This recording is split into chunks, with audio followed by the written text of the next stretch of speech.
This is Richie FPV and welcome to another episode of Quad Talk. This time we will talk about a few great topics, so grab some popcorn and have a seat. We will talk about an incident with my 180 tweaker. We will talk about the Tiny Whoop aka Inductrix, and a short word about a quad simulator or sim called FreeRider. So let's get started. Here's an update on my Tweaker 180 version 1.0. Watch this clip. Hey, it's Richie. So I was out at the field and here's the guy. So I had the battery on top and I was holding it up like this, plugged the battery, and that made a spark that went flying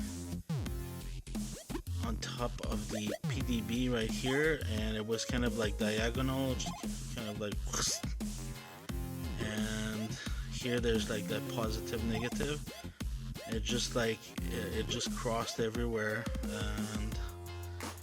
and when I power, I think I still hear some kind of like a sound, but not all of it, and the receiver doesn't light up, so there's no light in here. That's not on, and I don't know if I'm getting video, I didn't check, but yeah, something's fried. It smelled fried. The other like the motors, everything else, I don't know, it's probably good, but something here or both of these plates might be gone. But that's it. So as you see, the power distribution had a short. It was a humid day. I was gonna connect the thing and it just went. So maybe you can see in the pictures right now the burn circuits in the middle, the board where it's darker. I have taken my quad to my specialist. We dismantled it, everything to pieces. The Tweaker 1.0 is no more. Rest in peace. But don't worry, here's a new and improved Tweaker 180 FPV Addiction edition from Shen Drones. The same quad basically, but with a thicker frame, and I added some new electronics with the full-size motors this time. So we're moving on to the big boys this time. This version is sporting an Ace 32 again, brand new no-name PDB, Rotor Geeks RG20 speed controls, Rotor Geeks 2204 model. There are 2300 kV, that's the motors. Runcam Night Owl FPV camera, the same HQ 4-inch props that I've been using, some new Bonka 1300 4S LiPo batteries, and a brand new video transmitter by Team Black Sheep or TBS. I'm using the Unify Pro 5G8. The Unify Pro is, quote, the smallest, lightest 40-channel video transmitter on the market, also happens to be the most powerful. It is a very small and lightweight VTX with the possibility to run at lower or full band capacity. Check out the TBS website for more information about this specific VTX. That's it for the Tweaker FPV Addiction. Stay tuned for RockitRC for more footage if all goes well with that model. Let's move on to my next topic, the biggest craze before the 2016 holidays. It's been over a year since Blade introduced the Inductrix. If you remember, a micro quad that is a lot of fun indoors. If you follow RockitRC, you may have seen a few videos with my Inductrix in it. It didn't take much time until people started customizing the Inductrix with a micro FPV camera with the 40 channels and all that. Started to micro FPV through their houses, just flying around. There's a bunch of videos out there. They call it the Tiny Whoop. That's the mod version. So if you want to change yours, it's called the Tiny Whoop. There are dozens of videos how to build your own.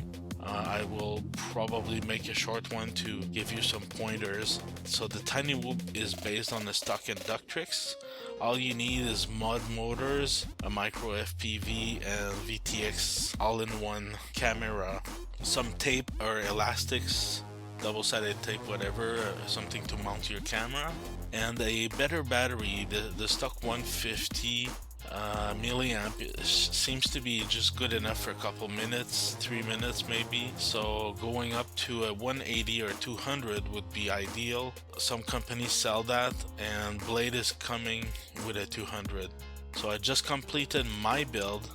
I already posted a maiden flight on RockitRC. The tiny whoop craze did not fall in deaf ears.